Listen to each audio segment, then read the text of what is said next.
Super aga, guys. Kinaya ko naman. Kaya naman pala. Oh, party. Yung mga sagbuta raw ba para ano? Ay, yung patol, oh. So, ayan. Bawal? Ito yung mga babaunin ni Ikay later. Guys, ano? May didi. baka Tanggalin mo hindi kayo na. mga ano Kasi, dyan.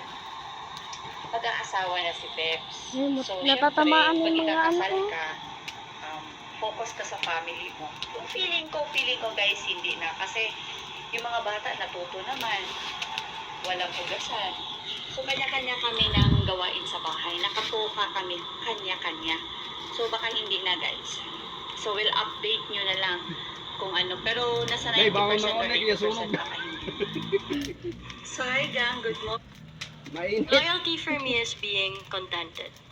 Because if you're contented, you won't look for any more person, right? So, loyalty equals your contentment. Sali kita. Tumayo ka kasi.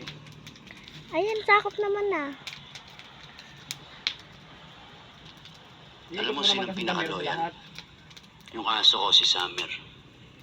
Yan ang pinaka-loyal. Doon ko makikita yung definition ng loyalty. Na kahit ano man ang pinagdadaanan ko ngayon, kung ano mang sitwasyon ng emosyon ko ngayon, sino ako ngayon, tatanggapin ako.